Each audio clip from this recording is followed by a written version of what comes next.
told us overnight, or yes, was it late?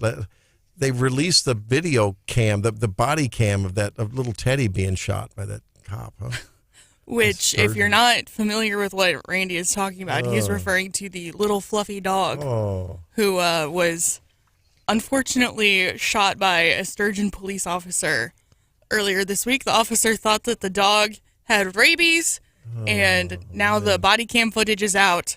My opinion, I don't think the body cam footage backs up really what the officer was saying. But I don't think the dog so much. Not only was it not like growling, it didn't even bark. Like, it was like jumping around. He was trying to catch it with one of those lasso sticks. Oh, in context, the dog is 13 years old, deaf and blind in one eye. And that's why it was acting, I think what the officer said, a bit weird. Yeah. But it just couldn't see and it couldn't hear. But he kept kind of trying to catch it with the stick, and the dog was kind of, it almost looked like he was playing with the little... I didn't want to watch. I couldn't watch it. I just didn't want to watch it. The way I explained it's 20 minutes long. Yeah. So the officer tried for just over 3 minutes to catch the dog, according to the footage. You know how little dogs kind of have that happy little trot? Yes. Just very carefree. Yeah, I mean, it looked like he could have just reached down and grabbed the dog by the nape of the neck and just picked the dang thing. And you can hear the officer on the body cam footage going, he's talking to the dog, not knowing the dog can't hear him. And you can hear him say at one point, you're not going to bite me. And I'm sitting there going, this dog does not look violent whatsoever. And he was like, I'm trying to help you. Like 2 minutes before bang, bang. Because the officer also remarked on the video, its neck is broken. What? Which... Oh, I didn't hear that part. Because he thought the dog was running with its head held sideways, but again, it's blind in one eye, so it probably needs the assistance of turning its head, but... Well, John's reporting on good news, though, because the Humane Society in Gasconade County did some good work with dogs, right, John? Yeah, two types of officers in this world. Yeah, Humane Society teamed up with some Gasconade County deputies who understand they got tipped off about a unlicensed dog breeder out by Herman and took almost 24 dogs away from the scene, said they were malnourished and had problems from open wounds and respiratory issues and all. So we haven't heard anything about it. Anybody facing any charges yet, but they rescued some dogs in Gasconade County. You know, this whole issue of people and their dogs, I've been, John, you and I have been around for a while. Stephanie, a little less long. And Boomer alert. And what? And Hannah, you even less long. Okay, we'll sick our dogs on you. No, but, I have you heard the commercials about fresh, like organic, farm-to-table dog food that you can order for your dog? Fresh pet. Those are funny spots where the girlfriend's going, you have dog food in the fridge, and the guy throws her out and feeds the dog. Yeah. So in this era of dinks, because we're not the reproduction rate is not keeping up with we're not at a replacement rate. And a dink is double income, no kids. Yeah, dinks. And because it sounds dirty. A lot of dinks. It's not. A lot of dinks. It's almost like in many cases, we all love our dogs, but I think dogs may be replacing children for some people. What do you think? It's just I wonder.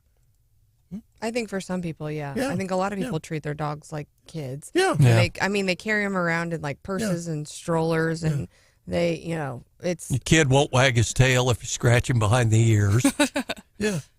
And I can understand why, because they're relatively low maintenance, they're... Other than until you get them potty trained, or once after that. Do you know how many people? Like, I've heard people calling in for work. Like, my dog has to have surgery. Yeah. It's thousands of dollars. Like how much people pay for their dogs. Yeah. I think it's a mental illness, to be honest. Oh, Stephanie. I don't like. There's some breeds out there like French bulldogs and all that go for a whole lot of money. Now, on the other hand, I've known I have a relative, not a first degree relative. It's a relative by marriage, who is a big hunter, And I remember times when he had a litter of hunting dogs, he slept with those dogs down in the basement within the little pen where the little babies were, little pups. And because, so, I can understand it, but it just seems an increasing crazy obsession. And then, I don't know, but fresh food. Like, what are you going to do? Have a chef prepare your dog food? Would you like the halibut with the hollandaise and the potato puree? I don't know. It's getting a little crazy. They're dogs. These are the same people who can't pay their student loans back. Because they're buying that expensive Right. pet food, right? Yeah. Poor decision making all the way around. Yeah. Well, here's what they're saying about that when it comes to Bidenomics. With vet care costs rising around 60%. Dog food costs have gone up by 25% over the past 4 years. A recent survey by the group Blueprint found that 91% of dog owners have experienced financial strain due to higher pet costs, with the majority either cutting their own spending or borrowing from friends and family to cover those costs.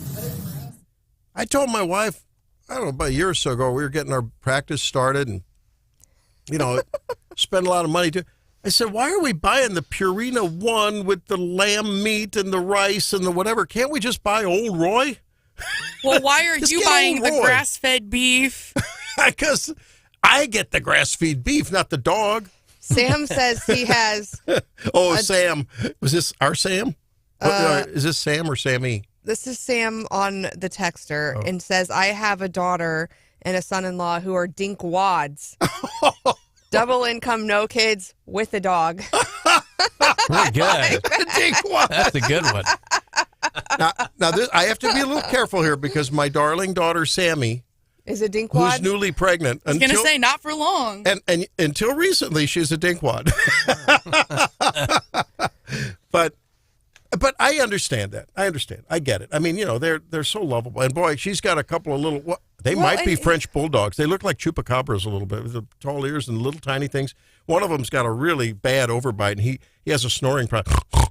She had to have surgery on him recently. Oh my gosh! To take away some of his extra tissue, I guess, in the back of his throat. But he's doing better now. Yeah, I it's mean, a bulldog thing. That's Reggie. Yeah. But you talk about the increase in dinks and people, and I think a lot of people kind of blame culture, like, oh, these people are selfish or they don't want to start a family or whatever. No, I don't think it's selfish. I think a lot of people are in a financial situation where it just doesn't make sense. I mean, look at Hannah. Right. She's trying to buy a house, right? And I can't imagine, trying to buy a house, trying to afford daycare, trying to do all these things at the same time. I am not trying to afford daycare. Well, yeah, no, I'm just saying. Just didn't need that in the bud. That's on your trajectory, Thinking about right? it. And like you have to think about that. Like, I don't know that I can do all of these things at once, and I think a lot of people are in that situation. And it was tough when I did it, and I did it in a way better economy. Well, but I wonder historically what the numbers would say about the Depression.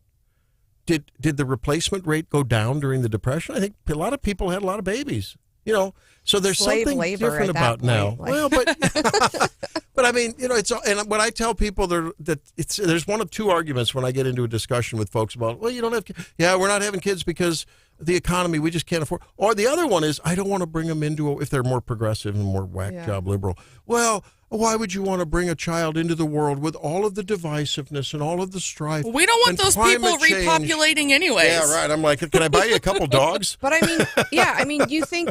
you think a dog's expensive, but now, and parents in today's world are facing challenges like parents have never faced. One being,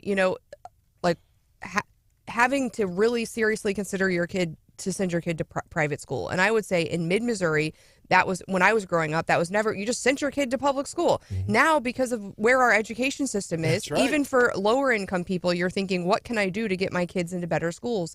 And that is an expense. And I would say, I think my financial planner has told me that I need like $300,000 in the bank, I think, for college education. Yeah.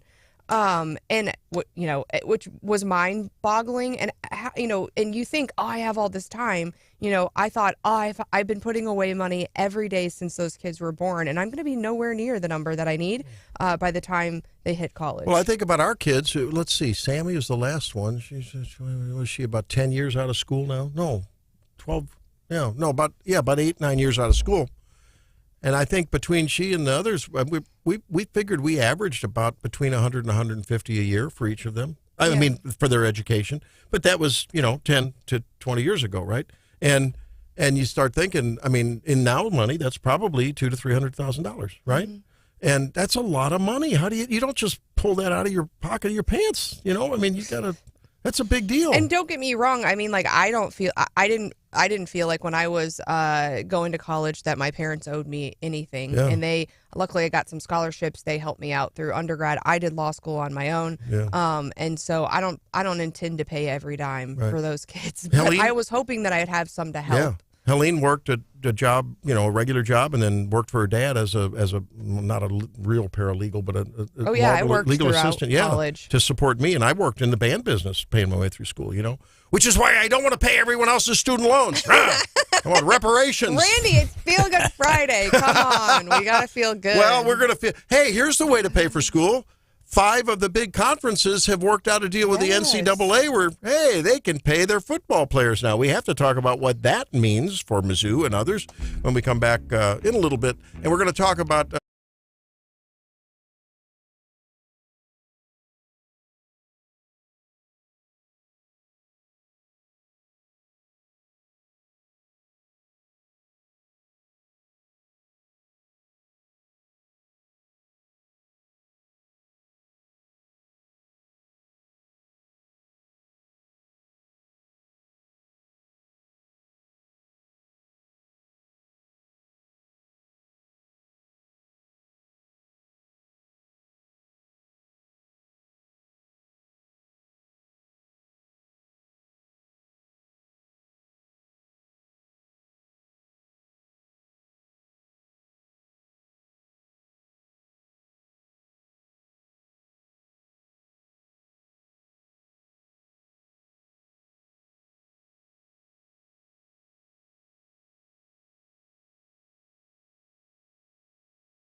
Like never before, we're going to make it too big to rig.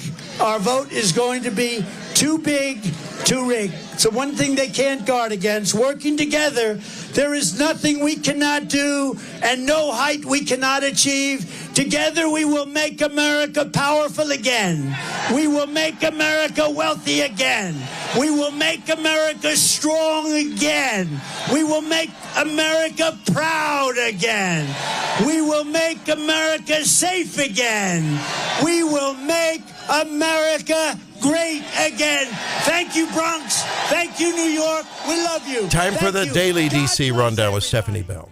Trump is on fire. You know, I feel like he kind of lost his groove for a while, but he is fully back, and the people are loving it. I mean, you're right, Randy. This crowd was huge. He's had huge crowds lately, and crowds that are kind of unexpected. Lots of people of color, lots of young people, and you can tell he's having fun again, which is really exciting to see. He might not be. People forget he grew up in Queens. That's right. That's right. And I think at some point he said, yeah, if a New Yorker is not going to save this country, then who's going to? Then no one can. And so he's building on that. Of course, he's been spending a lot of time in New York. He'll be back in New York next week.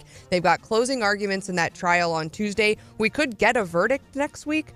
So we will be all eyes on that. Of course, we won't be here Monday, but we will be here Tuesday and be covering that all week. Did you see the rappers for Trump that came up? Chef G is one of them. No, but he's been in trouble. Apparently, he was indicted last year for some kind of gang activity or something. Are you really a rapper if you haven't been indicted? I mean, you have to have like some strife. You have to have something to talk about. Like Morgan Wallen. Cred, yeah. You gotta, even the country singers these days. All right. Okay, Congress voted down the bipartisan border bill as we had suspected. That happened in the Senate yesterday. Meanwhile, the House is looking at taking action against the International Criminal Court, who said they were going to issue these arrest warrants. The House wants to pass a bill that would sanction the ICC, so we are watching that. At the same time, we saw the FCC, the Federal Communications Commission, issue some fines against a Politico who used AI, like fake voice work and stuff. So I thought that was, as we approach the election season, I worry a little bit about that. But the fines and the penalties for this guy who used an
full.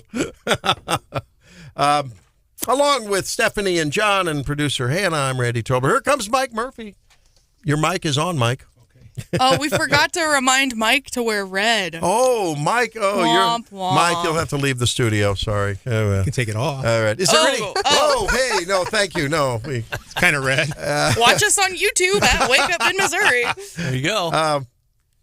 Well, hey, before we forget I didn't want to forget about this to make sure that we let everyone know that the Memorial Day wreath laying ceremony is 9 a.m. Monday morning, May 27th, Monday morning at 9 a.m. at the Boone County Courthouse. Let's talk a little bit about that. Courthouse Plaza outside. Okay. That's correct. Master of ceremonies will be Colonel Jim Meyer.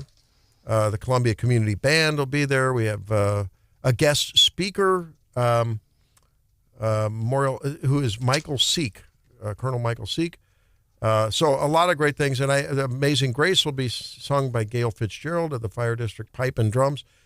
So they play taps. Oh boy! Sponsored by the Military Officers Association of America. Yeah, so that's always a very, very important and solemn ceremony as well.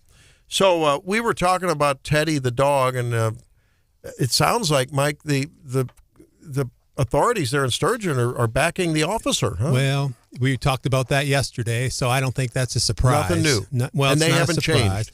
No, I don't think so. I think that. I don't know how he's going to continue to be an officer there. There's a petition with 1,700 signatures. And we looked it up this morning, and the entire population of Sturgeon is about 930.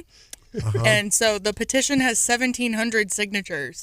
Ouch. How's that happening? Yeah. But I think as the city, you have to do that. I mean, I want my officers to know that, like, we're going to back them up. And if it's between you or the dog, it's protect yourself. I mean, for sure. Yeah, I'm not surprised. But it's unfortunate still, and the body cam footage doesn't make it any I feel better. so sorry for the owner. There's a 13-year-old dog. Presumably, they've been together for a while. He's had that dog. He's a young Army vet. Yeah, I mean, he's an Army vet. He didn't have a collar.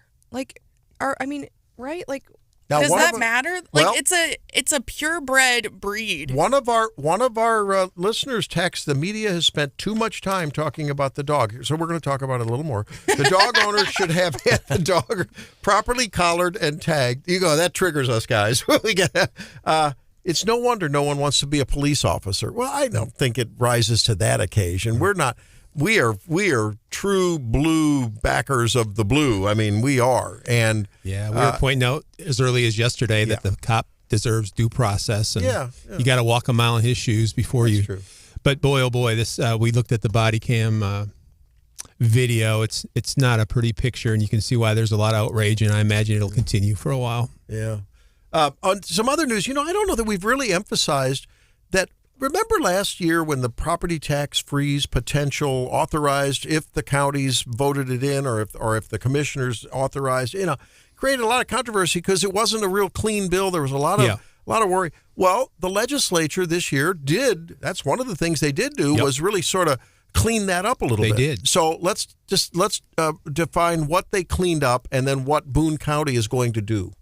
There was all kinds of things to clean up. The most significant thing is the first bill that went through, they talked about being of Social Security age. Well, that's not very specific. So you could be on disability Social Security at age 30. You could be a kid, right? Yeah, right. So they changed it to 62. They changed the age to 62. There's a lot of other cleanup things. There's all kinds of complications, like what happens if you build a garage? Your assessment could change. What happens if you get annexed into a different municipality? That happens around Columbia.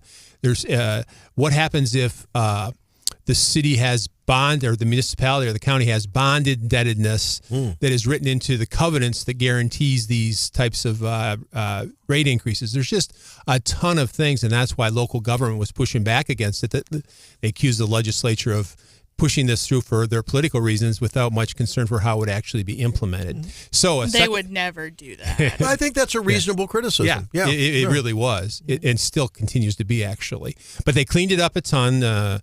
Representative Luke DeMeyer, it was his bill, both of them, and they took care of a lot of things in the second bill that went through. It was passed unanimously in the House. It had already previously been through the Senate. It's waiting the governor's signature. Now, in Boone County, this has been a huge political thing. It's So the Boone County commissioners, who are all Democrats, they came out in the beginning and they said they weren't going to implement it. Then they started feeling like senior citizens wanted it to be implemented. And then along comes State Rep Cherie Tolson-Rice, the Republican from Hallsville, and says then she'll exercise and lead option 2 to get this implemented.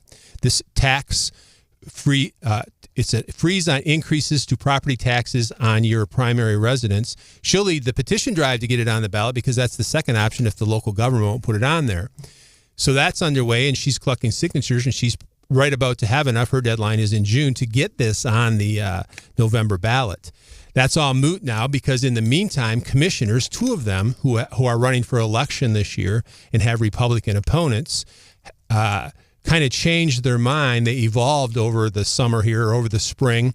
They put it on the ballot in April to test the waters of what the Boone County citizens felt or voters felt.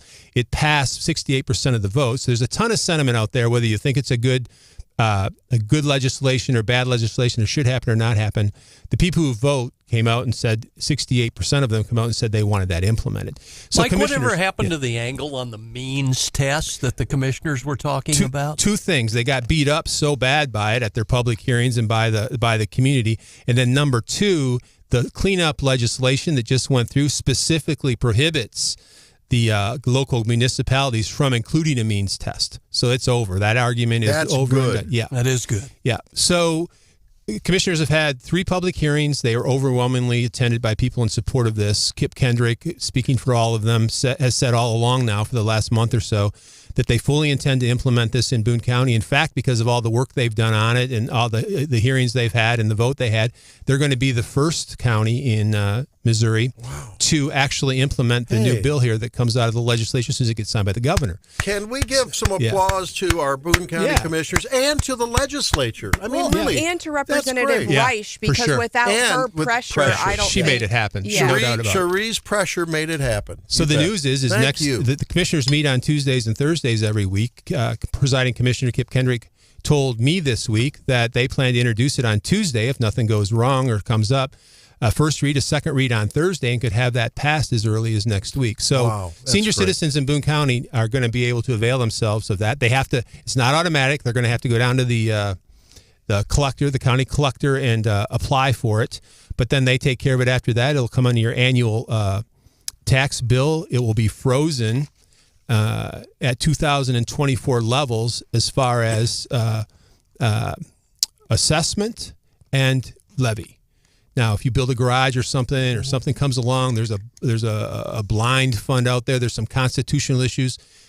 It might not be pure of keeping you from any increase whatsoever, but the majority of it and the vast amount of it, based on any rising assessments or any increasing levels, you can be frozen at 24 levels as long as you continue to own your house. And it makes sense that if you have a house and you build a $50,000 addition, I think we'd all say, all right, that has that's a substantive difference. It'll continue to be assessed, so if it changes hands, it'll jump up to the new assessment.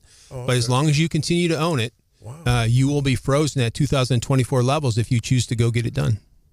I think a lot of people take advantage of that and be happy about it. That's really good. Well, that's a good thing. Now, our friends at the Show Me Institute would say, the only problem with this bill is it didn't apply to everyone. Yeah, and it's another winners and losers. Well, We've talked about this. Burden. Yeah. When you exempt a group, you shift the burden to another group, and that's the argument. It's funny. Thank you, Stephanie. Thank you, Hannah. Yeah. Thank you. Appreciate it. You're welcome. You're welcome. Thank you very much. That argument never really got fleshed out. It was just so pretty much overwhelmingly, popular with the. It is true 62 though. And up. In a few decades, when I am of the age to receive Social Security, when you have your loans finally paid off, and it doesn't happen. Long gone. You're not going to want to count on that. And it doesn't happen for me after I've paid into it my whole life. I just want everyone to remember the time that I wanted my student loan debt paid for, because the amount of my student loan debt compared to the amount that I will pay into Social Security and likely never benefit from. Hannah, for what it's worth, I'm on record from the time I've started in talk radio 25 years ago that I wanted the Social Security system, if you're going to mandate for people's own good that they have to have some savings and squirrel it away, we would have been much better off to make that enter into the market, put it into the private marketplace, and it would have grown at a much higher rate. It would not have depended on the pyramid scheme that is Social Security. But, like I've said with you, lovely Hannon, our favorite person of the world, if the program is there, take advantage of it. The program is there, and we have put into this program, Social Security, for a long time. We expect to get what we need out of it, right? Yeah. Well, and I think the Wake Up fam has slowly come around to see my point. But in the beginning, I got called some colorful names on the texter. Oh, yeah. So let's see. On the text line, no caller, fair game, deaf, dumb, and blind. I say the officer did that owner a favor. Ooh, wow. Ouch. Oh, ouch. Wow. Not sure how big this town is, Sturgeon, but small towns don't 930. usually have collars, especially farm dogs. Sounds like this cop is scared of dogs or not a dog person and can't read animal behavior. Darren says, I blame Have you read this text before you're about to? I blame the dumb A double dollar sign that called about the dog in the first place. Don't worry. I've been around a couple of years. I know. Yeah, that's the problem. Oh, okay. Them's fighting words. Sorry. HR, are you listening? After the dog is dead, they claim the dog was harmless. Why did you make the call? If you were worried about the dog and who it belonged to, get off your and find out. The dog had no tags. Signatures of non-residents in Sturgeon don't matter. Not their dog fight. Dog tags matter. It used to be roll carts, and now it's dogs. Man, nothing gets people fired up on a Friday like Justice for Teddy. Poor little thing. And maybe during the break, if you guys would take a minute of silence and say a prayer for Representative Ben Baker.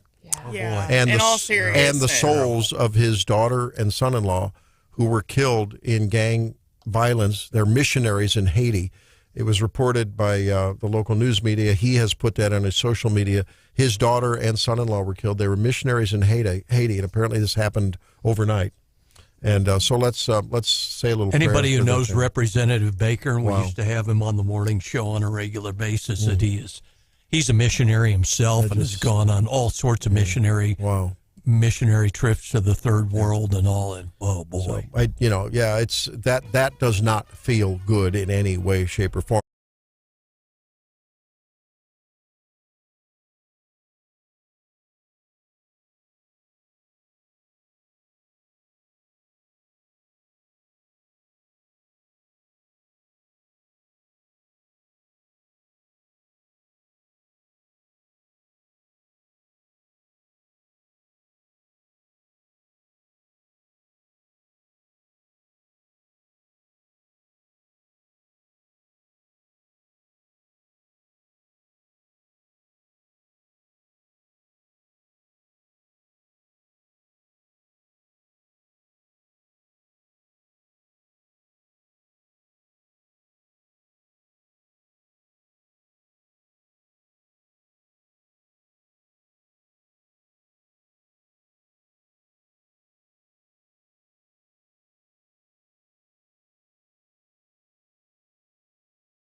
This momentum on the Trump train is becoming pretty impressive.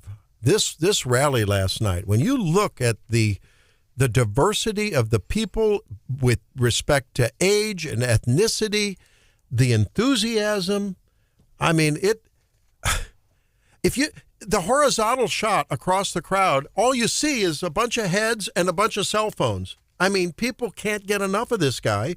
And like you said, Stephanie, he's on fire. He is on fire. I wonder how it's going to affect our state candidates, because they were already kind of, everyone was like, look at me and Trump. I'm Trump's best friend. I endorse Trump first. And we've already had a little bit of that. But I suspect if I'm like, sitting in my district right now thinking, now it's going to matter even more. And I think we're going to see more and more of that. And whether or not, he's issued some endorsements in various races in primaries. Whether he's going to get involved in ours, I don't know. Whether you look at what's going on with the Trump movement here in the States, Javier Milei down in Argentina, when you look across the globe, again, there seems to be this populist uprising. And I played that bite again because he talks about, migrants giving the cops the middle finger. I think everyday Americans suffering to pay the bills, to put food on the table, to put gasoline and diesel in their car and truck, to put clothes on the backs of their children, to pay the insurance to drive the car or the truck. Everyone, I think, in America is looking at the elites that now have really become bedfellows with the Democrat Party. And they're saying, I think America is giving the elites the middle finger. That's what I think is driving a lot of this momentum. Yeah, Trump is that personality that's leading it. But this is almost, I think, more of a populist pushback against the man, I think, than it is a pro-Trump thing. Yeah, when you see him in person, obviously he's charismatic. And I got to say, how many of us with how many criminal indictments? 90 in total? How many are there in total? I don't know. 40, I lost 50? count. How many of us could have that kind of positive energy going on? Think about it. If you're criminally indicted. Well, and he's old. He gets up and does that every morning. I'm tired. Hannah's tired. And we're younger. I'm so tired. And don't you young people enjoy when you watch him doing his when he's trying to dance? Isn't that? Love it. It's just fun to watch the guy. Plus, did you see the latest with Biden? The latest clip of Biden? He just looks terrible. He's reading off. He's reading the wrong answers. Paddywhack. He just looks totally out of it. Yeah, it's. He's not been on it lately. He's struggling. Mm-hmm. Do you mean this? After I signed the PAC Act into law, I handed the pen. Give the dog a bone, buddy. After I signed the Pack and Ladle Act into law, I handed the pen. I signed a wish of Funashuna. What a! Can you imagine how embarrassing or how just stressful this is going to get as if he's reelected and time marches on? It's like, if you're Kamala Harris, you're leaning back, licking your chops right now. That's just so scary. Yeah, so like back in the days of the Soviet Union, people remember when Leonid Brezhnev was about at the end, and they were propping him up in the corner, and I don't know, scary, man. And you wonder how there are doctors in the Congressional Doctor Caucus that are overtly saying he was juiced up for the SCOTUS. He had to have been. And they're going to do it again on the debates. I don't know. You can only take so much juice. Finally, it's not going to work, right? And that juice jacks up your cardiovascular system. Are we going to see an event on this?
given properly but written down wrong. Oh, that's my come guess. on, really? The transcription, error in transcription. Well, we'll decide where the error happened, and someone's getting loser of the week at 8:35. I'm just saying, I tried calling 4 times. I got the same response from the automated ding, ding, ding. Oh, no. Well, here, I'm going to share contact with you here. Let's do that. Behind the scenes of morning radio, family. Well, well, we're all a big family. It's sort of like when everyone's getting a shower and people running around, That's what it is here in the family. While the family's getting ready, We're right? not taking a shower or running around. No, but that's what happens with families. There's chaos that happens occasionally. That's what happens. I have some We're burning transparent with weather you. questions. I know. Well, we'll do that. Give us a call at 573-874-9390. Tony Lupo, give us a buzz. Yep, you flipped 2 digits when you told me. Did I really? Yep. 573-874-9390. We'll get Tony on here. So yesterday we were talking about the weather, and I think it's going to be a bit changeable this weekend. I wanted to get the latest, greatest from Tony so that we made sure and had that. But also we got into some larger discussion of tornadoes because we had some real serious tornadic activity up in Iowa, I think over in Oklahoma a couple days ago. It didn't quite materialize, John, in the area like, we were fearing it would, but there were Thank some goodness. power outages and stuff, Yep. And then we talked with Mr. Riley from the Riley Auto Group yesterday about that terrible, terrible twister 5 years ago. So Tony joins us now. And Tony, I'm sorry that Hannah didn't transcribe that number properly, but welcome to the program. Thank you for being with us. Don't even start with me. Glad to be here with you this morning. Yeah, I think I probably did juxtapose those numbers. I don't know. It would be the first mistake all year, Tony. Professor of Atmospheric Sciences at, of course, the famed Missouri University. Hey, so let's play a little bit of. Right off the bat, let's play a little bit of yesterday's sound. You want to reprise a bit of that, Hannah, when we were talking about twisters, and Stephanie made an observation. I'm like, that's impossible. But then, have you ever heard of a tornado happening in a foreign country? No, you haven't. Well, they call them tropical cyclones in Asia and all. Yes, they do have those. But as far as so in the UK, they have a couple. But for example, the latest data I saw was the US has 1,400 a year. In the UK, maybe it's 20.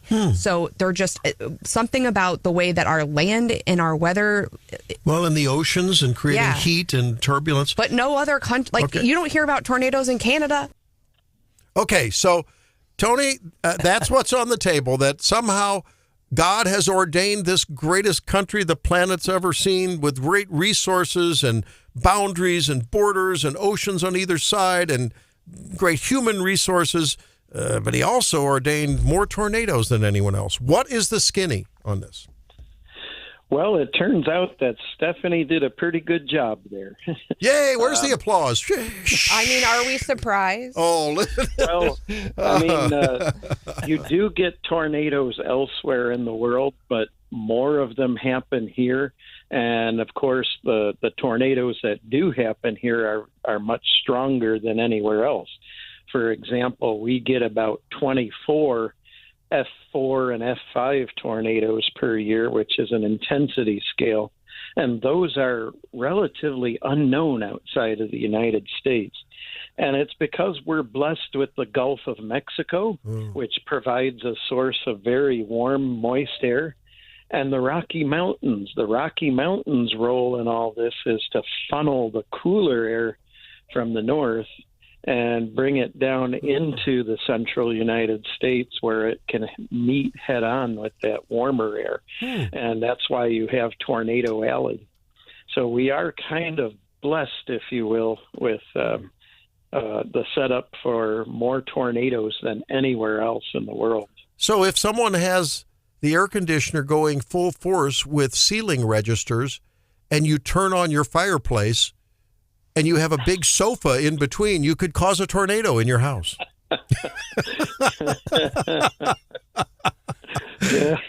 Maybe not. Okay. Maybe a small one. But I get it. You got a collision of cold and warm air. Okay. But doesn't that occur naturally other places in the world? Or just snow. It does, but there's no place else that has the ideal setup. I mean, for example, South America has the mountains, but the Atlantic Ocean there is relatively cool compared to the Gulf of Mexico. Okay. Interesting. And that then relates to the hurricane activity we see coming out of the Gulf and the Caribbean, I guess, into Florida and along the Gulf Coast and stuff. I mean, is it sort of a same book, different chapter? Yes. Same book, different chapter. Hurricanes are most populous in both the extreme West Pacific and in the West Atlantic. So we get it from both ends. Now I read a story that hurricanes are predicted. This is predicted to be a more vigorous than usual hurricane season this year. What do you think about that? Yes, the hurricane season coming up should be a little more vigorous. We actually put out a forecast ourselves, and we put that out through the university. And what we're seeing is that the Atlantic has been a bit warm, and also hurricane numbers are up when you go into a La Nina year. So, and that's where we're headed. So. So, Tony, it's only a matter of time when we have an uptick in either tornadic or hurricane activity that the climate change crazies come out of the woodwork, right? I mean, they even came out of the woodwork when there was a volcano that blew the other day. I couldn't, it was a couple of months ago. Somehow they were connecting climate change with that. It's crazy. But it's good. So should we just brace ourselves for more of that kind of rhetoric coming from the left this summer and fall? Yes. So we should be ready for that high wind warning there. That's the left is gonna a lot of hot air currents coming from the left. Yeah. but in all seriousness, if you look at tornado counts, for example, in the year 1920, the official line was we get about 100 of them a year. Now we get 1,200 of them a year, and that's because we have more advanced tools. We have more people living in the United States, so more people, more chances to see these tornadoes. Okay. And you're seeing the same thing with hurricanes.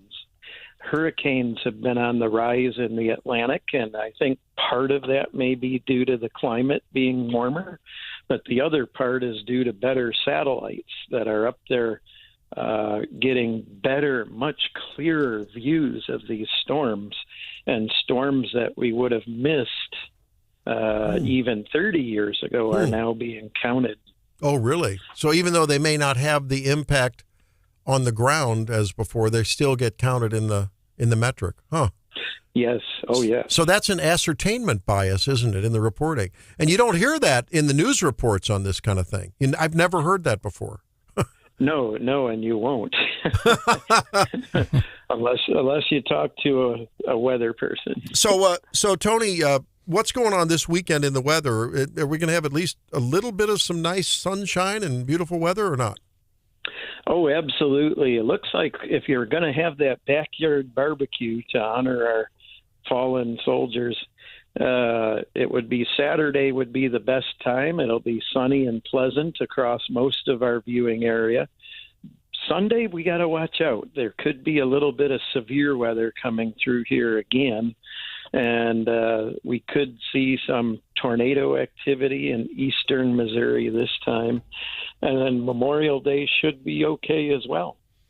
All right. Now, in another bit of news, you have recently penned a couple chapters in a climate change book, right? Tell us about it. Well, I guess it's an anti-climate change book, or what is it anyway? It's a book about climate and energy, okay. and it is called Climate and Energy: The Case for Realism, and you can get that on Amazon. Mm-hmm. But it's published, and the topics that are covered are everything from the science of climate itself, all the way to energy and energy policy, what the media is saying about climate change.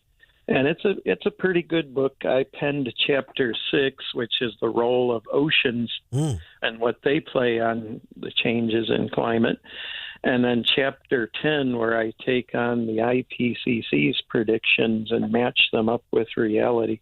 Oh, now that's cool. So basically a fact check in that chapter, right? Reality versus the rhetoric, right? Which are two vastly different things. Huh. That's interesting. Yes, and even the science of the IPCC is much different from what you hear from policymakers. And what is the IPCC?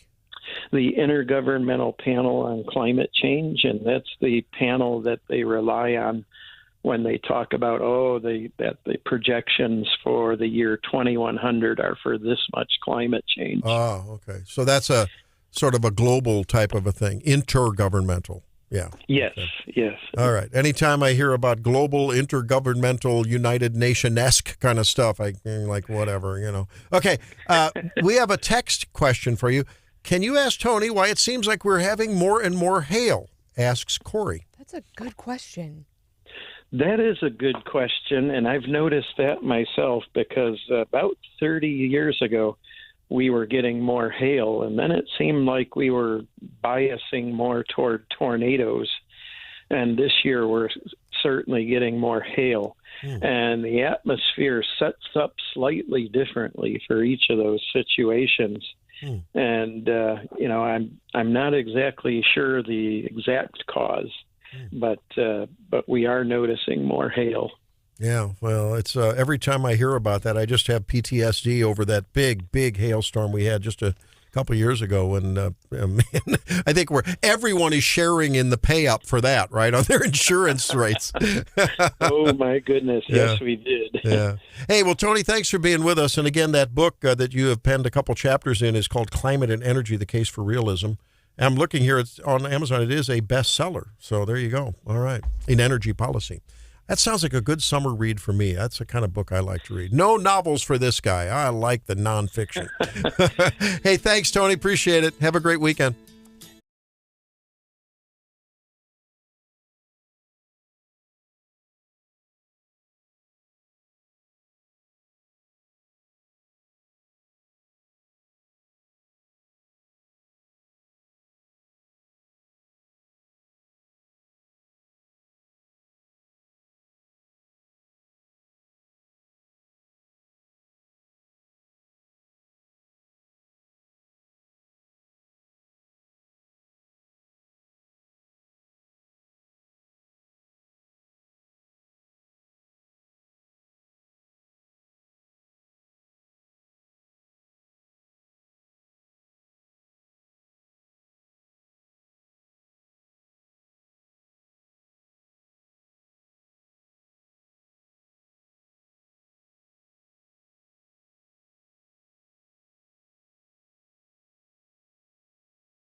graduation ceremony, and that is not throwing shade at anyone's age, but it is a fact, okay? Does attending count?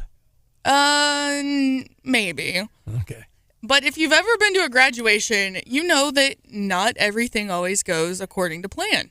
You know, there's always maybe someone who accidentally wipes out on the stage or, you know, forgets to stop and shake someone's hand, you know, minor things. Thomas Jefferson University, however, has gone viral for just how bad their graduation ceremony was. In Philly? Yes. Here's a little sample of the MC trying to read the students' names, okay? Victoria Lee Zubith Ross. Oh. This person's name was Victoria Elizabeth Bruce. Okay. Let me just do that again. Let me just play this one more time. Victoria Lee Zubith Ross. She You're speaks. like, is that me? Taking lessons from the president. She speaks Bidenese. Yeah. Here's another one. Yeah. Marlena Zubeth Camp. Molly Elizabeth Camp. Oh my And it was graduate after graduate. And who was that person that couldn't pronounce those names? Was that like the dean of the school or the something? same person who Head writes of the English department. Yeah, who writes your name on those coffee cups, you know. And it's it's very Oh my goodness. easy names. You know, Molly Elizabeth Camp. Hey, Aaron, where's that skit when you need it? Come on. Now, what the school is saying happened is there was some sort of error with the program that they used to put the pronouncers on the cards, maybe. I don't know, but you can see the faces of these poor nursing students who have, you know, they didn't get a high school graduation, potentially, because of COVID.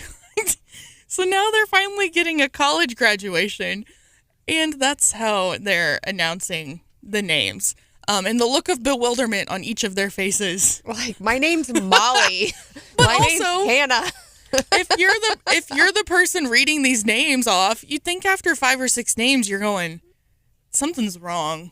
I remember from graduation in college and some of our teammates on our soccer team, they had our international students. The person had a pretty hard time with a few of those. That is always, whenever I have to do the reading at church, I'm like, please don't give me the names first, please. And I feel like the other people I feel bad for is our play-by-play folks doing sports That's announcing. true. Hockey. Oh, it's tough. Well, when it comes to reading scripture, if you just say it with confidence and don't dwell on it, no one else knows either. That's right. They don't know. But the past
You know, it's funny. Everyone has barbecues and events going on, but really need to remember why it's sort of one of those reason for the season kind of a moments. I mean, when you think about the sacrifice that so many have made over the years for this country and for our ability to be divisive and polarized. I mean, you know, and to say pretty much whatever we want.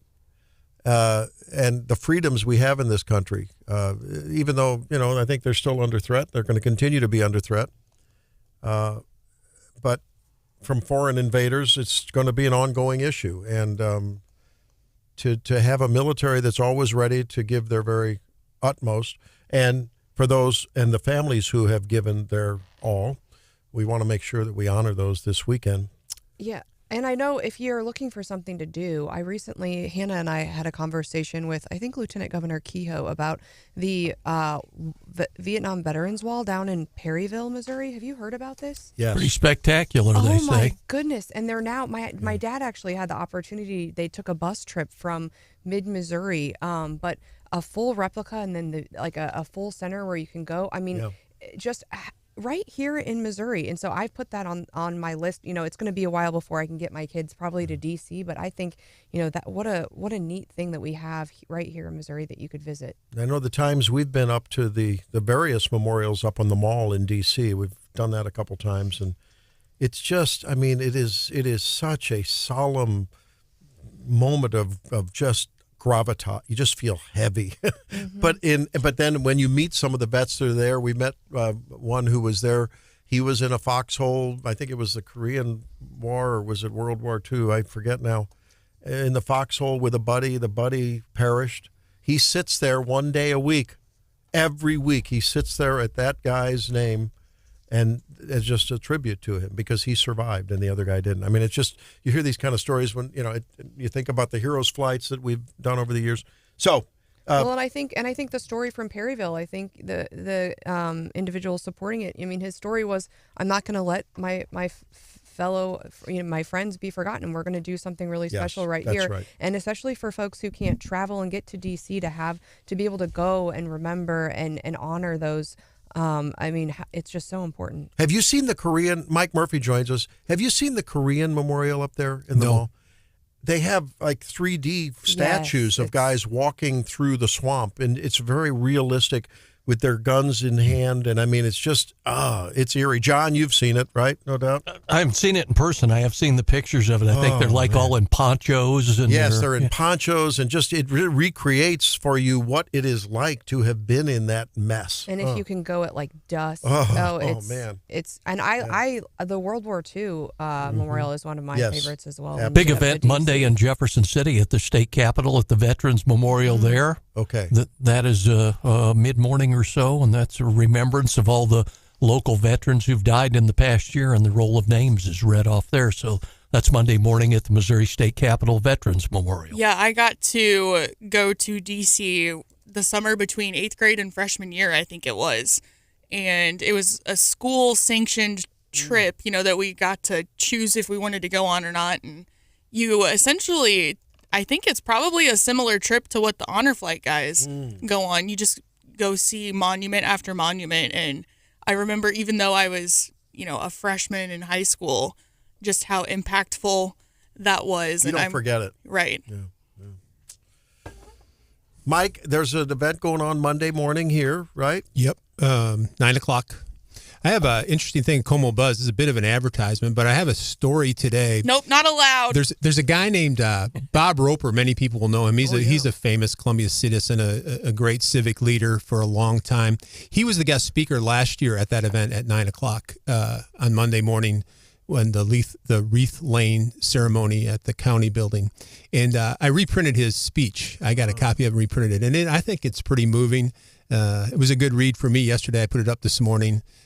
Just kind of you mentioned a little bit of a heart tug there. And when you stop and pause and give it some thought, it is a heart tug. Yeah.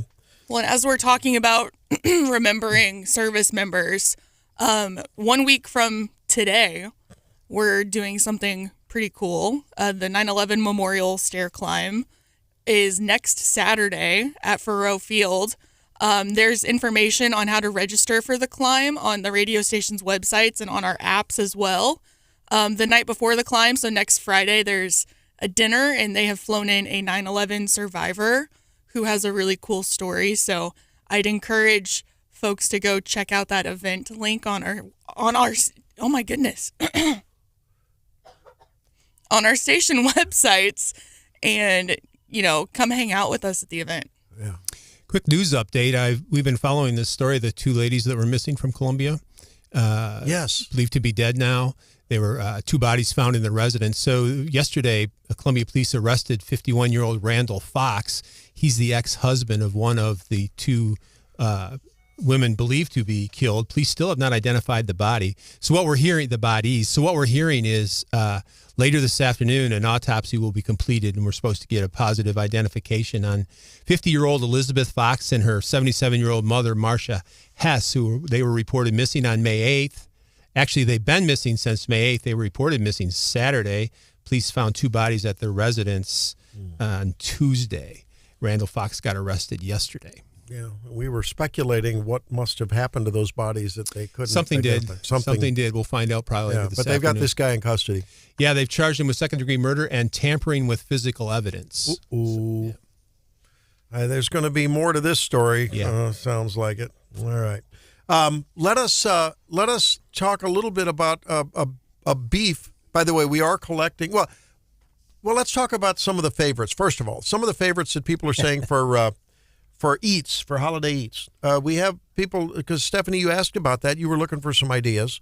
And people are saying, Tim says broccoli salad from Sam's or Schnucks. Bean medley, great crock pot side. Cheesy potatoes, sweet potato chips are yummy. Any kind of cheesecake. Yeah, who can argue with that? My daughter Shannon says she's a kebab gal. Kebabs on the grill. Chicken, steak, shrimp with all the veggies and potatoes. Meal on a stick. More food should come on a stick. Silver Dollar City has it. Has it Meat right. on a stick. I like this tip, and I should do more kebabs. I like it with big groups because then everyone can kind of do their own thing. I like. I'm going to do some ribs, and I finally I think realized in order to get the ribs moist, you have to maybe put them on the order catering. You let them smoke for a little bit, but then you put them in the foil for a couple hours. Spray them with some applesauce and vinegar. Yeah, there you go. And then let that sort of steam and go in the foil, and then put the glaze on the last hour and let that sort of crust over. Oh, well, baby. I know that Scott Steele with Steele Fine Custom Meats was running a Memorial Day weekend special. Oh, I'll have to run down one there. of the things he was offering was ribs. Now, I don't know if it's too late to get your rack of ribs for this weekend. But if you purchased one of those racks of ribs, you should let us know how it turns out. And if you want to share your leftovers with us on Tuesday, we are here. We are here for that. You know, one of the challenges with ribs, if you don't get them from Steele's Meats, is when you get them sometimes in the package, the shrink wrap thing, they've injected them with all kind of salty stuff, and they come. And then when you rub them with more salt, sometimes I've goofed there. So I have to make sure they're pure ribs, not adulterated with injectable stuff. We might have to look up that old episode because we had the Hallsville FFA barbecue team in, and they were giving us some really good tips about that's how you get your ribs right and how you do really good grilled meats. And we're also getting other events and things coming up and places to visit in Missouri honoring our veterans. John says that World War I Memorial in Kansas City is amazing, which it is. If you've never, I've been to it. It was quite wonderful. And I know, John, also I'm looking at some events in Jefferson City. There's going to be a community concert if you enjoy patriotic music at 2 p.m. on Monday at First Christian Church. So, very good. Lots of really good events coming up this weekend. Yeah. Well, I'll tell you what. Why don't we? Do you want to talk about your Mohila stuff now? I would love to. If you've think got we a little have time. beef. Yeah, you were going to talk about some folks that have a beef with Mohila. And I'm agreeing with some of our progressives Oh, on this, which what is a kind of surprise scary. that is. Yeah. I mean, that's not anything new for Stephanie, but for me, this is pretty unusual. Wait a minute. Stephanie agree with progressives? Occasionally. We won't hold that against you. You want me to launch into my Go ahead. soapbox? I'm ready. Here comes a Hannah rant. All right. The Missouri Independent earlier this week had a national story about progressives on the national level who are encouraging folks in the student loan business to cut ties with Mohila, which, if you don't know what Mohila is, it's just a Missouri-based student loan servicer, as they call it. And the plaintiff in that big student loan lawsuit, and one of the reasons why the first round of student loan forgiveness got kicked. I think the feds are cutting ties with them right as we speak, that they're just going to dissociate themselves with them for the obvious reasons. Well, the timing of this for myself is really crappy, okay? One of the representatives that is working on this on the federal level is Ilhan Omar. Say that 10 times fast. And I saw her name on this and I went, uh-oh. But I actually agree with it. So they're encouraging the cutting of ties with Mohila. My student loans literally just moved platforms to Mohila like 2 or 3 months ago, and I've had so many issues with it. I've been trying to set up the auto debit for my account, right? So I don't have to think about making my payment. It just comes out when it's supposed to. 3 times now, and every time it says, oh, you'll have to make one more manual payment, and then after that you'll be good.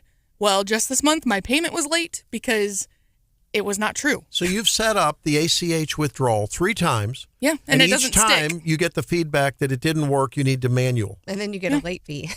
Yeah, I did get the late benefits fee them. this time. And you might think to yourself, well, you should call and complain. There are hours-long waits to do that. And so I'm like, I just got transferred to this platform, and now it's looking like I might be getting another one, which might be a good thing.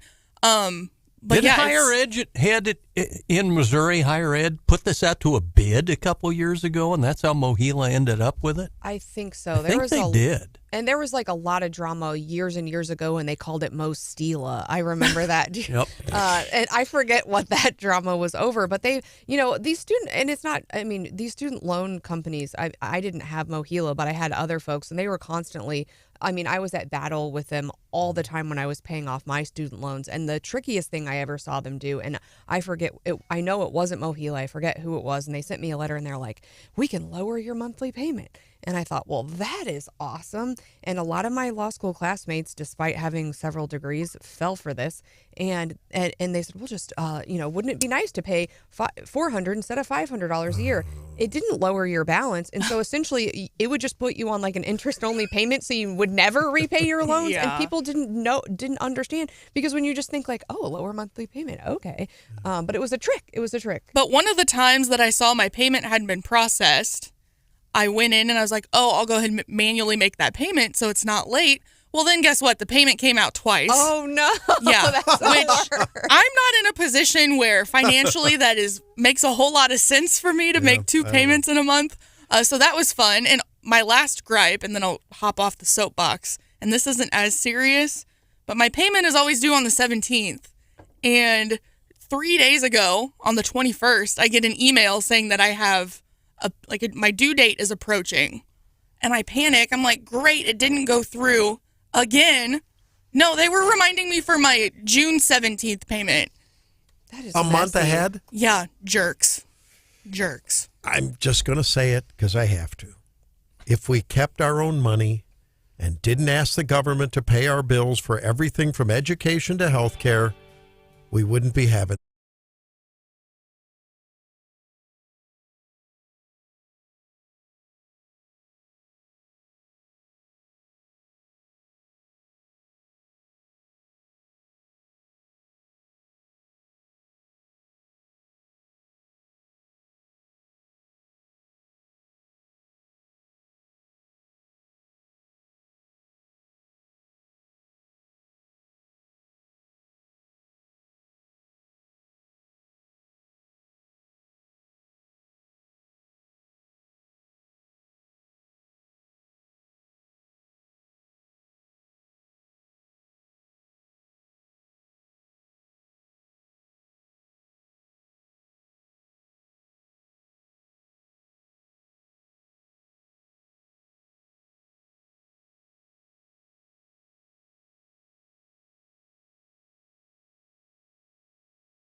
Romans fed their farm dogs barley bread soaked in milk as well as meat scraps, and fed their war dogs almost all raw meat with doses of garlic to strengthen them. European royalty in the Middle Ages treated the hunting hounds better than the family. They had cooks cooking up large vats of dog stew, grain, vegetables, and usually organ meat. The commoners' dogs fed meager diets of bread crust, bones, or whatever they could scrounge up. 18th century farm and hunting dogs fed mixed grains and lard. In the big cities, people searched the streets for dead horses and butchered them and sold the meat to the wealthy dog owners. 1800s, Empress Susi of China fed her Pekingese shark fins, quail breasts, and antelope milk. Dang. Even the European nobility fed their dogs roast duck, cakes, candies, and liquor. And at my house, the big smelly farm dogs lately are eating cicadas, the occasional rabbit, the overpriced dog food, and their own poop. And now you know the rest of that story. Wait, how do you milk an antelope? Or do I even want to know? Very quickly. Yeah. Chase one down, I guess. God, I can't. So, dogs, I'm curious if anyone's dogs are eating cicadas. Sammy's dogs are eating cicadas and getting sick. My dog was playing.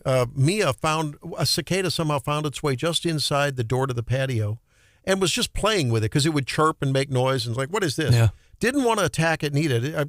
John, your dog's eating cicadas? Not so much. I noticed the barn cats are eating the heck out of them. Are they? Getting sick or are they doing okay? I don't know. I'm paying any attention. They're cats. See, I had ducks when I was in high school, and my dog loved to eat the duck eggs. Oh, wow. Really? We had them in, like a pen with fenced sides. She would stick her paw in there if they laid one close to the edge and would paw at it until it rolled out. Oh. And then in the winter when they would freeze, she would still try to chew on them, basically. Oh, duck. Yeah, we had bird dogs back in the day do that with turkeys that were bedding down in the woods. Oh, Except she Come started back with a turkey egg. She started out eating the shell and all. She got smart eventually. She'd stomp on it and then just lick out the runny slurp up part. the goods, Yep. yeah. Hey, when we come back, Stephanie has a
doing on the holiday weekend?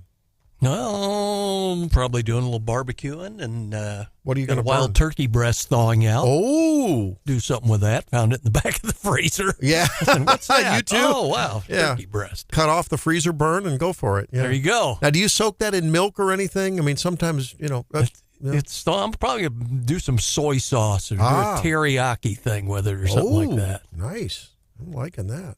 Try it out. What the heck? So what time should we come over? Yeah, there you go. We were talking about eating cicadas. Megan says our dog was eating cicadas and it gave him really bad gas. I wonder if the gas had the cicada noise. I was going to say, just kind of transferred right along. What is this? Never heard of milking an antelope before, but I assume the rule is the same as any other animal. That's right. Make sure it's female really first, quick. says Dale. So I wanted to play this. Stephanie, you recorded this at your daughter's assembly. Was this like end of school assembly? Yeah, I think they did the assembly last week, give out some awards, and then they sang some songs. Made me feel good, and it'll make you feel good to hear this.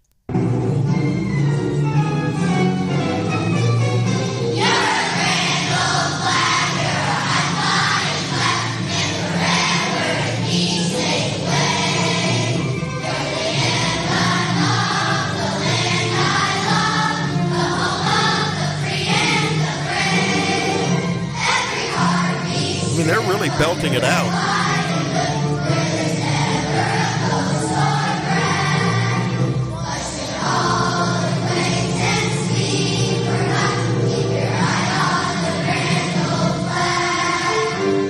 So, who's the conductor there? Mr. Hennessy, and they're at that's the elementary school, so that's the fourth graders. Well, congratulations to the fourth graders and Mr. Hennessy. Yeah, and I mean, it's nice to see like our young folks singing some patriotic music. I know we were talking, there's some good community concerts around mid-Missouri if you're into patriotic music, celebrating Memorial Day this weekend.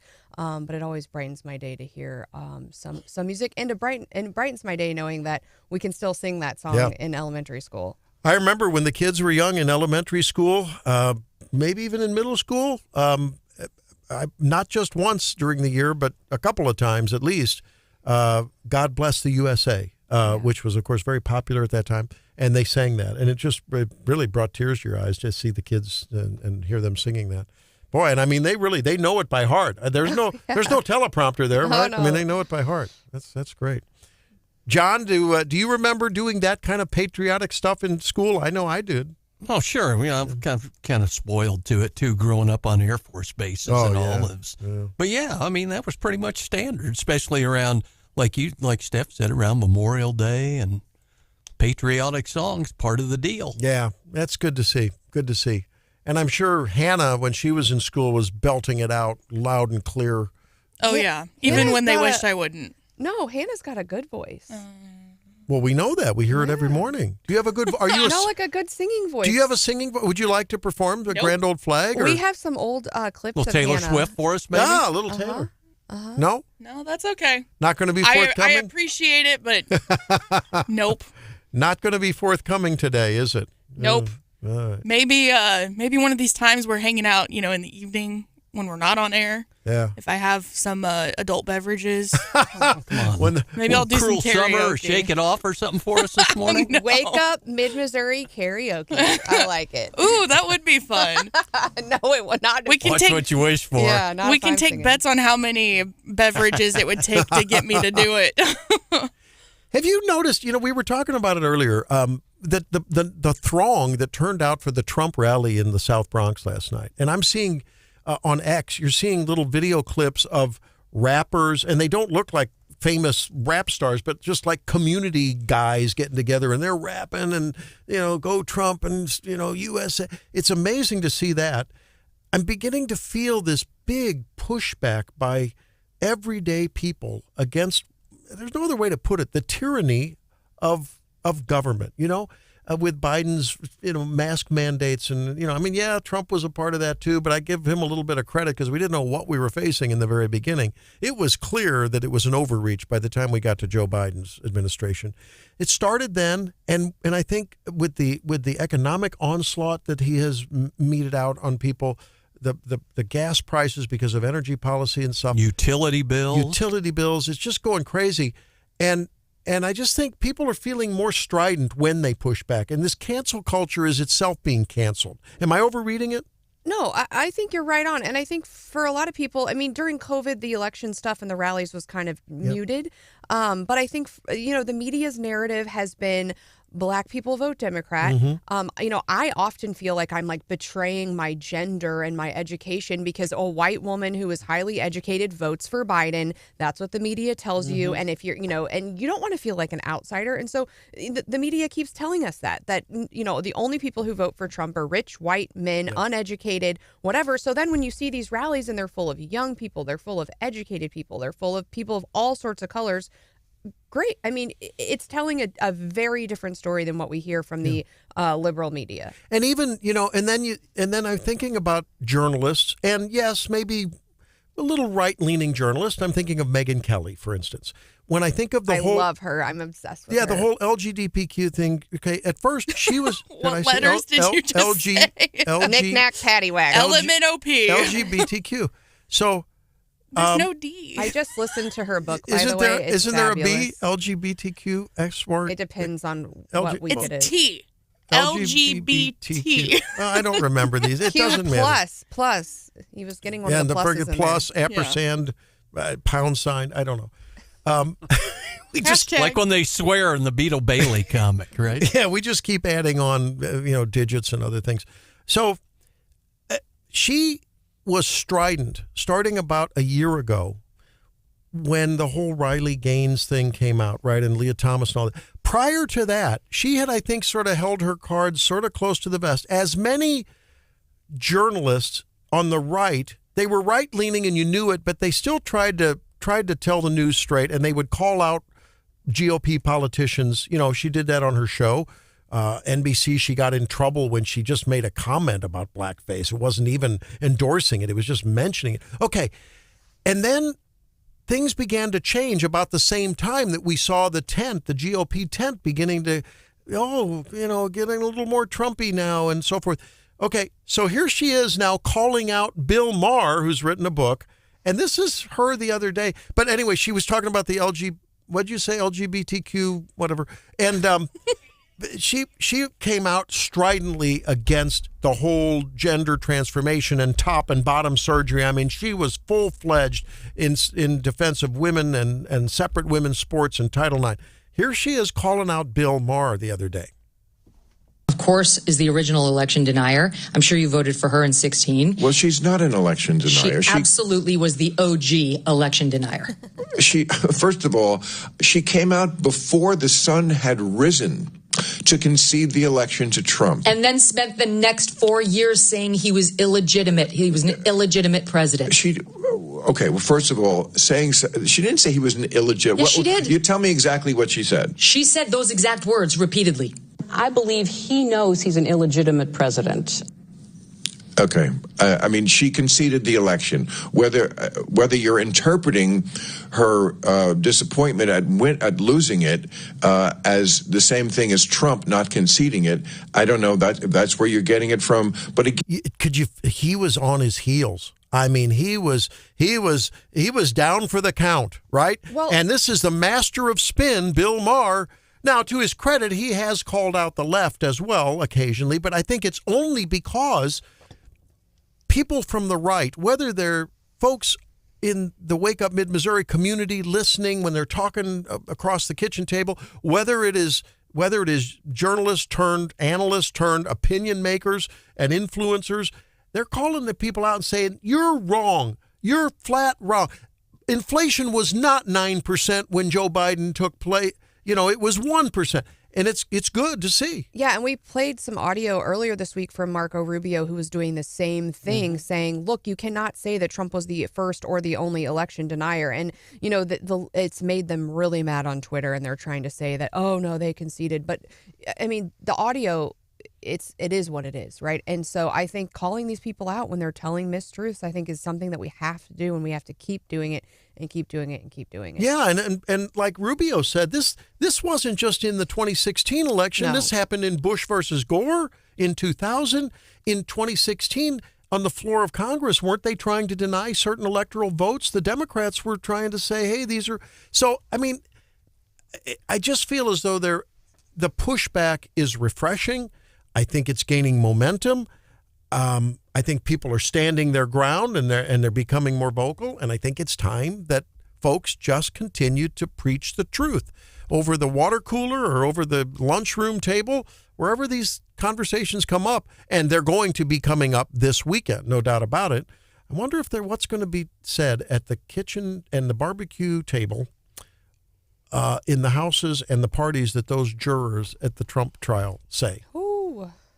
Do you think that people are really going to abide by the instructions to, hey, don't watch TV, don't take in media? Come on. Yeah.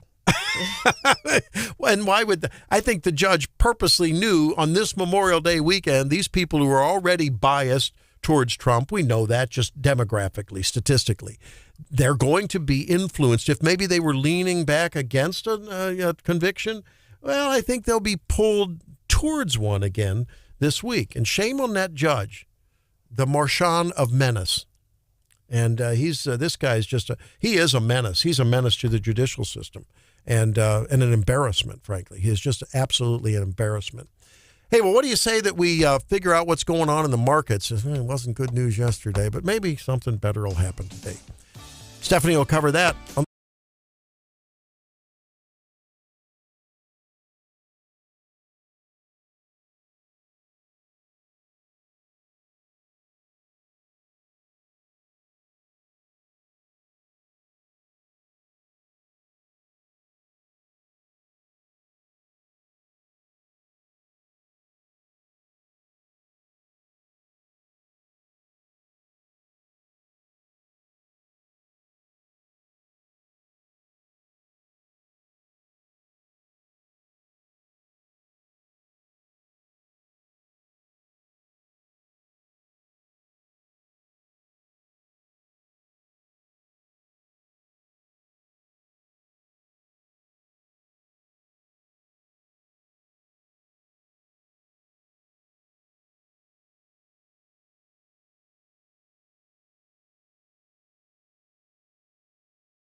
Not a very good day yesterday in the markets. Dow was down a little bit more than 1.5%. NASDAQ down about 0.4%. S&P down almost 0.75%. So not a great day. So far, it looks like everything is looking up. Dow futures up, S&P futures up. So hopefully we'll have a little bit better day today. Basically, all the sectors were in the red yesterday except for technology, but real estate, utilities, consumer discretionary, financials, industrials, all down huge. So 600 points yesterday in the Dow. Yeah. Apparently there was some positive news out of the markets, out of the economic reports, and the Fed minutes all sort of like led to the assumption that no rate cuts are forthcoming. So when there's no rate cuts, things fall. Yeah, it's not a very pretty picture. And I know we've been getting some texts this morning about the gas prices around, and I know they said maybe we would get some relief for the holiday weekend, but not happening. Yeah, so far I'm still seeing pretty high prices. If you're around, let us know what your gas price is and where you're at. So I saw this article earlier this week in the Wall Street Journal, and I usually I get sucked into the clickbait too, just like y'all do. And this was a little bit clickbaity, and usually I see it in the reverse, and so I love when this is in the reverse. Now, what the Wall Street Journal article was saying was, what was I thinking? These huge, big ticket items that I now regret. And I thought, oh, that's interesting. Like, what have you spent a lot of money on that you're like, that was definitely not worth it? And I know there are some people in mid-Missouri who have made these same mistakes because I watch Facebook Marketplace.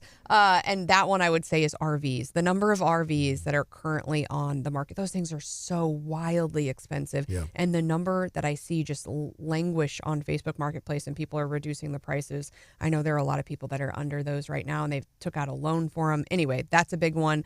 Other people are saying cabins, and this person had cabin fever. I had a lake house growing up, or cabin.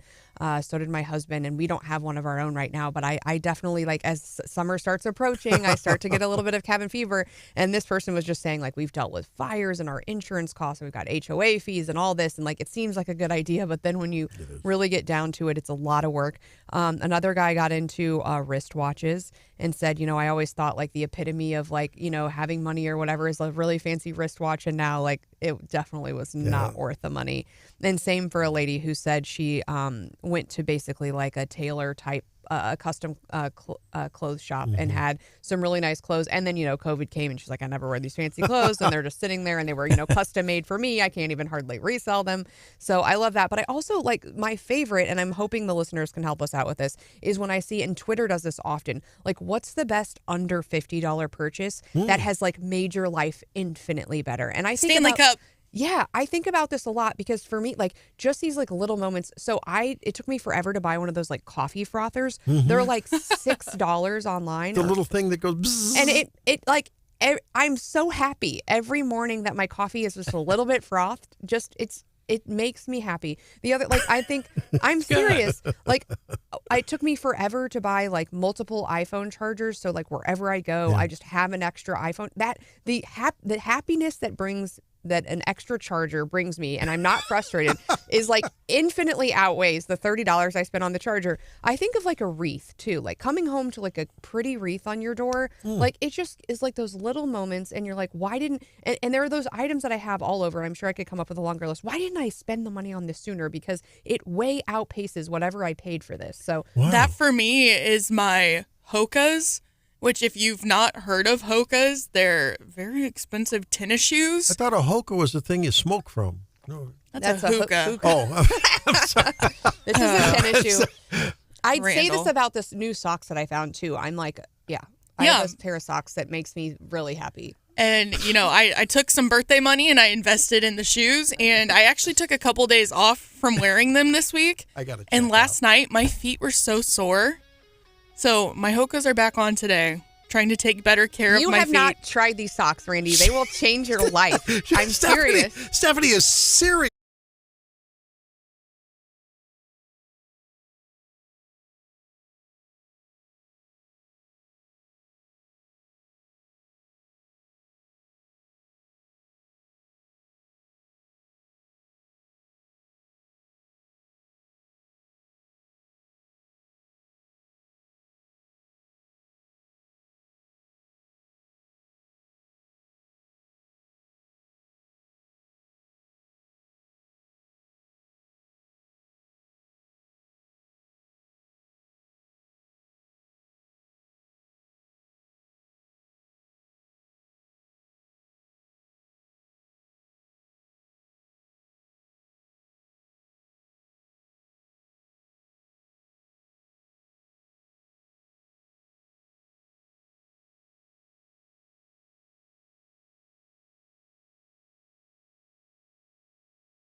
We'll take a stab at it here. Hannah, winners and losers of the week.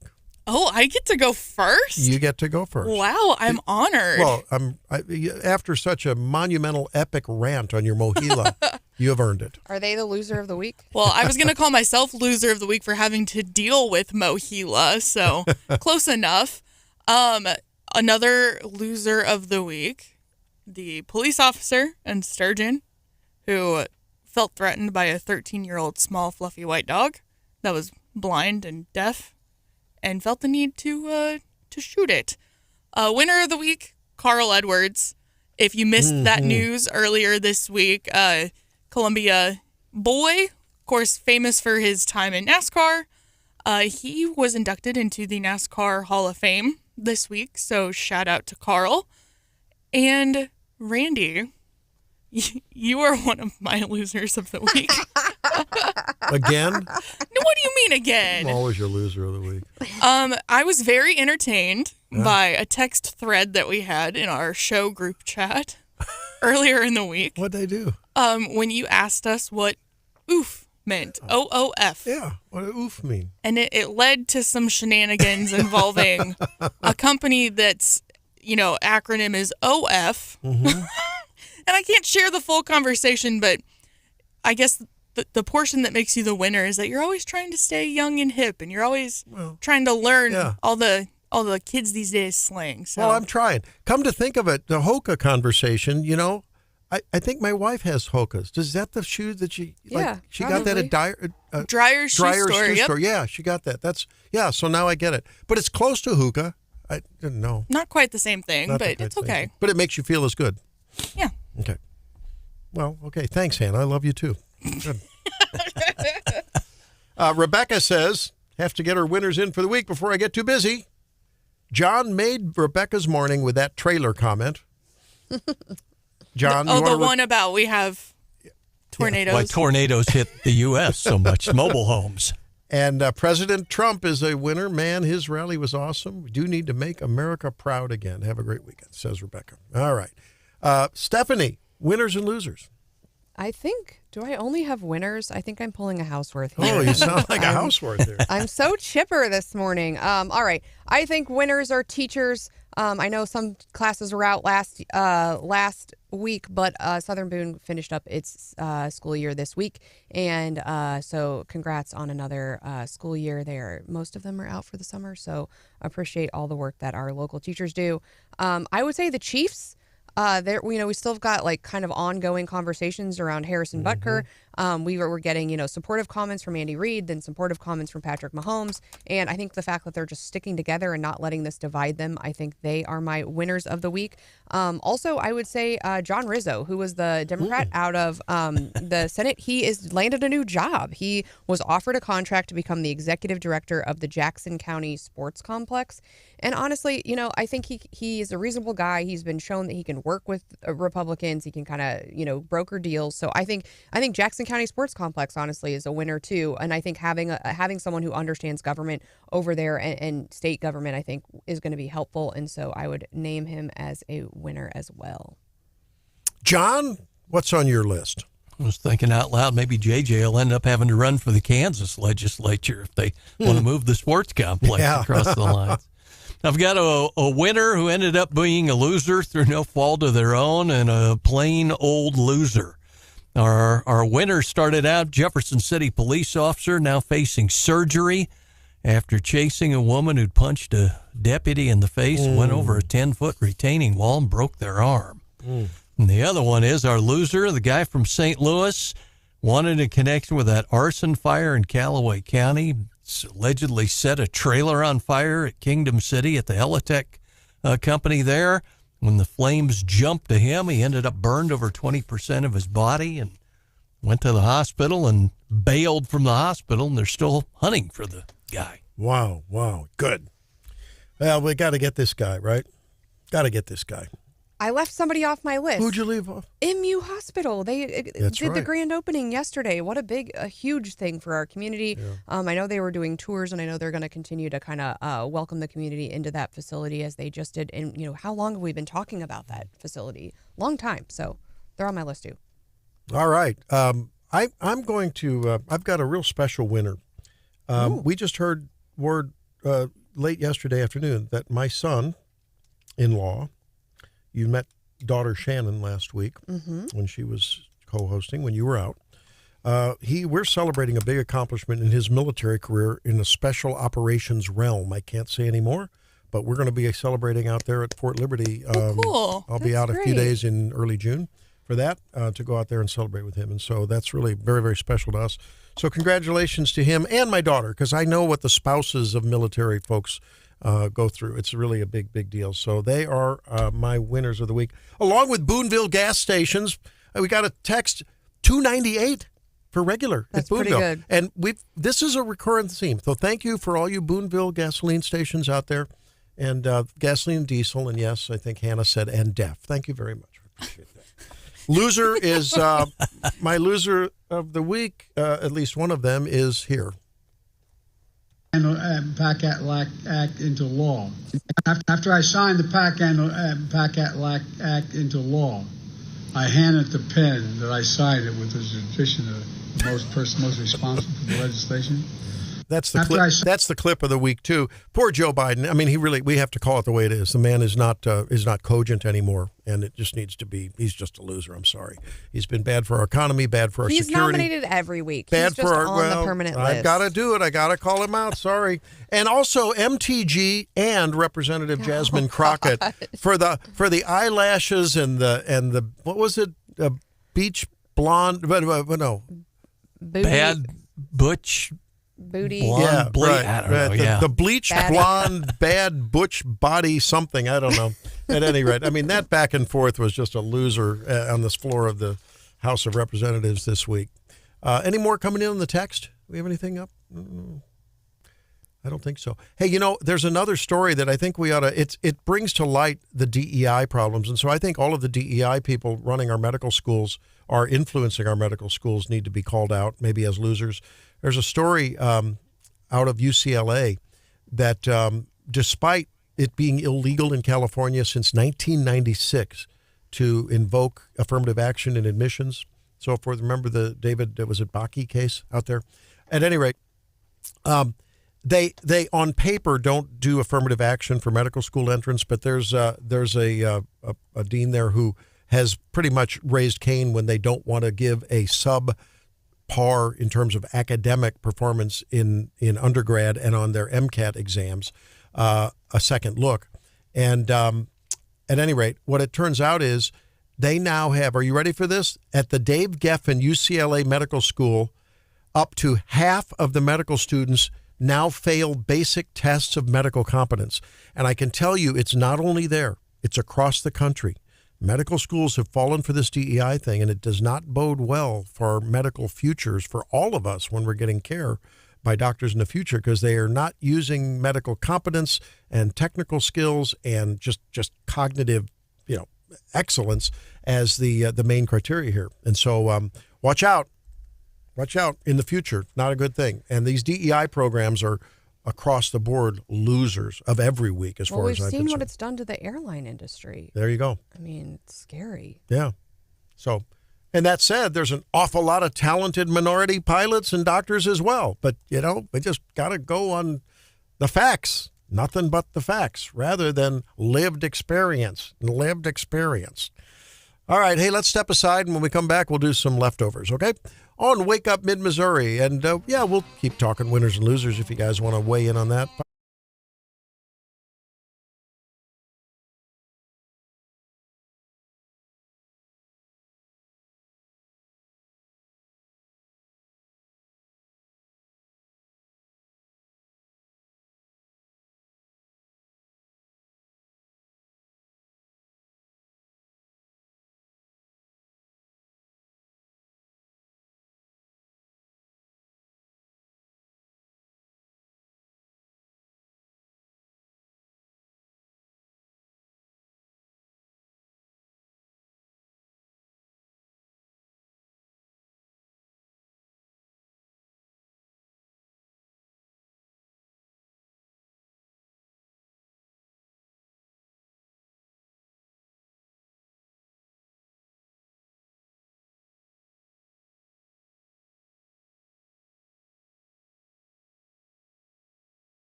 trash service. They want to charge you $300 to come pick up their own property. That must be the dumpster, right? I had such a thing, Brenda. You may try. I don't know. I'm just going to give free legal advice because Stephanie won't. Sure won't. No, but we had started with a dumpster when we lived up in Bible Grove, sunny Bible Grove, just south of Memphis, Missouri, when I was working at and running the hospital there. And then it changed to Waste Management. And when we left and the service ended, they wanted to charge, I think it was about $300, a couple $100 to take the dumpster away. I said, show me the contract. Where have I signed a document that agrees to that? They couldn't produce the document, and it was waived. So I'm just saying, got to fight back. And you got to fight back, too, for any time you get denied by medical people denying your service or anything. I have some ideas about that. Maybe someday we'll talk about that. But don't take that. You just don't have to take that. Ask them to show you the document. If you've signed something, I mean, doesn't that make sense? You don't have to be a lawyer to know that, right? If you haven't signed something, why can they make an arbitrary charge? They can try. They can try. You got to fight back. You do. I've got some more winners, too. Yesterday, we heard from Senator Rader that she was going to be the keynote speaker at the Zonta event yesterday, honoring local women. That occurred in Jefferson City, so congrats to all the nominees. I think the ultimate winners were Aaron Wiseman, who used to serve on the city council, a local attorney, and Jennifer Schneiders. So congrats to all of the nominees and the winners and the women of Zonta for putting that event on. They provide scholarships for women in the community to better themselves and just do great work, and that's always a wonderful event. Yeah. That's great. That's great. Great to see. And again, we want to remind you about that Memorial Day event. John, in Jefferson City, there's something going on. Where, when? What do we know about that? If memory serves me correctly, I can't ever remember if it starts at 10 or 10:30, but it's at the Veterans Memorial on the north side of the Missouri Capitol, and that is the annual event that honors all the local veterans who passed in the last year, and their roll of the names is always read off, and it's a very moving ceremony. Okay. And open to the public. I almost forgot to mention earlier, but the Avenue of Flags display is up in Centralia. Oh, cool. They put it up last night, I believe, and I'm hoping that the weather stays nice enough for them to keep the flags up through next weekend when Anchorfest is, so that more people can see the display.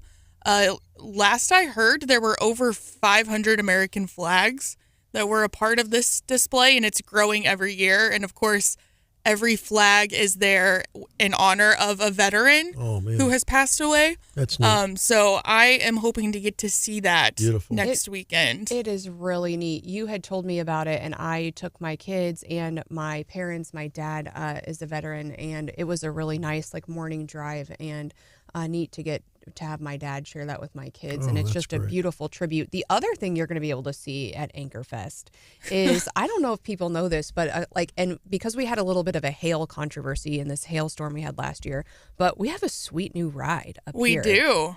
A wrapped eagle. Well, I don't know what kind of vehicle. It's a pretty brand spanking new Ford Escape.